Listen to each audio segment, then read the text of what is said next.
also countless individuals of dozens of other large mammal species. Realize that we are not conjuring an ancient fantasy here, that Twilight of the Mammoths is not about some furry version of Jurassic Park, only vaguely based on reality. Until about 13,000 years ago, just 130 centuries, or a few times as long ago as the pharaohs reigned over Egypt, Western North America really did harbor a megafauna that surpassed Africa's modern biota in species richness. There were several species of wild horses and camels, an armadillo relative the size of a small car, and giant ground sloths, as well as short-faced bears, dire wolves, saber and scimitar-toothed cats. There were somewhat larger versions of our contemporary cheetahs and lions, and there were several species of mastodons and mammoths, relatives of living elephants. All of those large New World mammals are gone now, vanished in a heartbeat of geological time. And yet almost all of the plants and smaller species that lived with them persist today.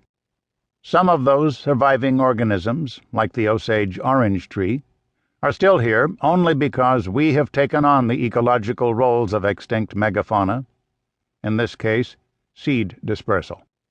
One of our surviving ungulates, the pronghorn, is capable of locomotor feats that only make sense in the presence of a high-speed predator like the now extinct North American cheetah. Today, the sole substantial remnant of what was once a global Pleistocene megafauna is in Africa, a rapidly changing landmass on which people are killing each other in tragic numbers in response to shrinking resources.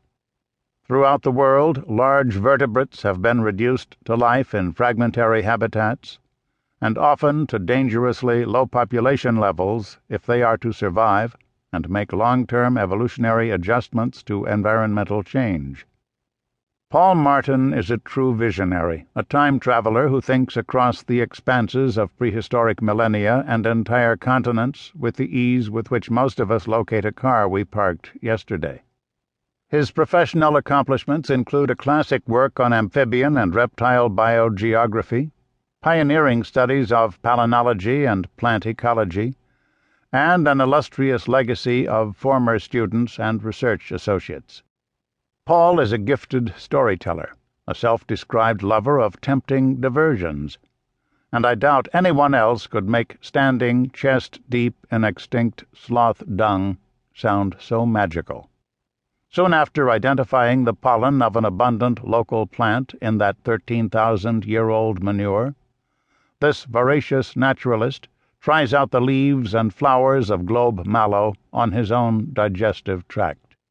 Paul is by temperament affable rather than cantankerous, and here he generously confronts the full panoply of his critics.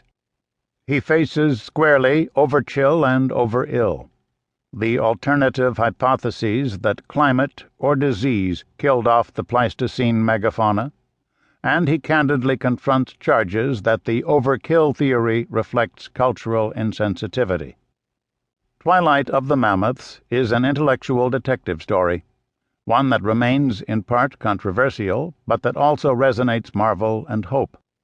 When I visited Nairobi National Park, surrounded for the first time in my life by thousands of large wild herbivores and alert to the unseen presence of their predators, I experienced a surprising nostalgia for our own largely extinct North American savanna faunas. Now, Paul Martin's life's work challenges all of us who care about nature to be hopeful rather than sad, to think very big. In that spirit, he gives us the thrill of biological exploration, the facts as they have emerged thus far, and some of the problems remaining to be solved. His legacy amounts to a profound challenge, that we face up to the near cessation of large vertebrate evolution because of habitat destruction and human persecution. Martin asks us to accept that humans are, willy-nilly, in charge of the fate of wilderness and to consider an optimistic alternative to extinction. In this captivating book, he says, "Look at the ecological processes and evolutionary potential."